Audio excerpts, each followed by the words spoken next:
நவக்கிரக கோயிலுக்கு போனால் நல்லது நடக்கும்னு சொன்னாங்க. முதலமைச்சரே நேரடியாக பார்ப்பேன்னு நினைக்கலங்க. ஃபஸ்ட்டு நம்ம திருநள்ளாறு காலையில் ஸ்டார்ட் பண்ணும்போது 6:45 திருநள்ளாறு போயிட்டோமா, அங்கே போய் களித்தீர்த்த விநாயகர் கோயிலில் போய் கும்பிட்டு சூர தேங்காய் உடச்சிட்டு சனீஸ்வரனை தரிசனம் பண்ணிவிட்டு வெளியே வந்துட்டோம். அதுக்கடுத்து நம்ம போன இடம் பார்த்திங்கன்னா கேது பகவான் கீழப்பெரும்பள்ளம் அந்த ஊருக்கு போயிருந்தோங்க. அங்கேயும் வந்து ரொம்ப ஃப்ரீயாக இருந்துச்சு கோயில்.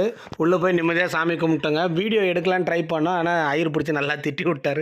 உள்ளெல்லாம் வீடியோ எடுக்கக்கூடாதுன்னு சொல்லிட்டாங்க. ஸோ முடிஞ்ச அளவுக்கு வெளியிலேருந்து கிளிப்ஸ் எடுத்து உங்களுக்கு போட்டிருக்கேங்க. கேது பகவானை தரிசனம் பண்ணிவிட்டு நம்ம போனது அடுத்து புதன் ஸ்தலங்க திருவெண்காடு. திருவெண்காடுக்கு தான் நம்ம போயிருந்தோம்.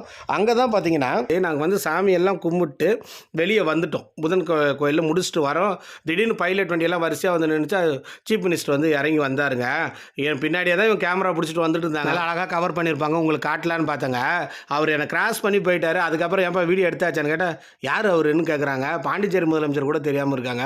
சரி விடுங்க, நம்ம அடுத்த ஸ்தலத்துக்கு போகலாம். இப்போ நம்ம போக போகிற ஸ்தலம் என்னன்னு பார்த்தீங்கன்னா செவ்வாய். இவர் இருக்கிற கோயிலுக்கு தான் போயிருந்தோம். இது எங்கே இருக்குன்னு பார்த்தீங்கன்னா வைத்தீஸ்வரன் கோயிலுங்க. வைத்தீஸ்வரன் கோயிலில் தனி சன்னதியில் செவ்வாய் வந்திருக்காரு. நல்ல ஃப்ரீயாக இருந்துச்சு. நல்ல தரிசனம் பண்ணிவிட்டு அதுக்கப்புறமா வந்து நம்ம கிளம்பிட்டோங்க. இந்த கோயிலில் வந்து நம்ம முடிக்கிறதுக்குள்ளேயே ஒரு 11:30 அந்த டைம் ஆகிடுச்சு. அதுக்கப்புறமா நமக்கு 5ஆவதாக போனது கஞ்சனூருங்க. கஞ்சனூர் சுக்கிர பகவானுங்க.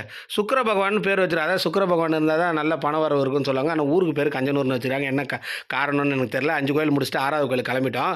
6ஆவது கோயில் பார்த்திங்கன்னா சூரிய பகவான். அது சூரியனார் கோயில். கஞ்சனூர்லேருந்து ஜஸ்ட் ஒரு 3 கிலோமீட்டர் தான். ஸோ நாங்கள் அங்கே போயிட்டு சாமி கும்பிட்டு வந்துட்டோங்க. சூரியனார் கோயிலேருந்து வெறும் 11 கிலோமீட்டர் தான் திருநாகேஸ்வரம். அங்கே போனால் கரெக்டாக 1:15 மணி ஆகிடுச்சு. உள்ளே போனவுடனே சிவன் சன்னதிலாம் சாத்திட்டாங்க. ஆனால் வந்து ராகு பூஜை நடந்துச்சுங்க. அதை பார்த்துட்டு வந்தோம்.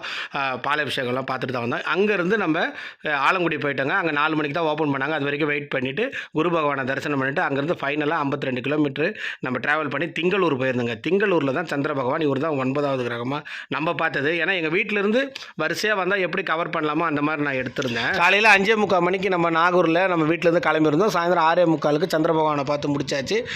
வீட்டுக்கு வரதுக்கு 11 மணி ஆகிடுச்சு. இருந்தாலுமே நம்ம சாமியை பார்க்கறதுக்கு மட்டும் ஒரு 12 மணி நேரம் பிளான் பண்ணோம்னா கரெக்டாக இருக்கும். இந்த பிளானிங் சாட்டையும் எடுத்து வச்சுங்க. உங்கள் ஃப்ரெண்ட்ஸுக்கும் ஷேர் பண்ணுங்கள்.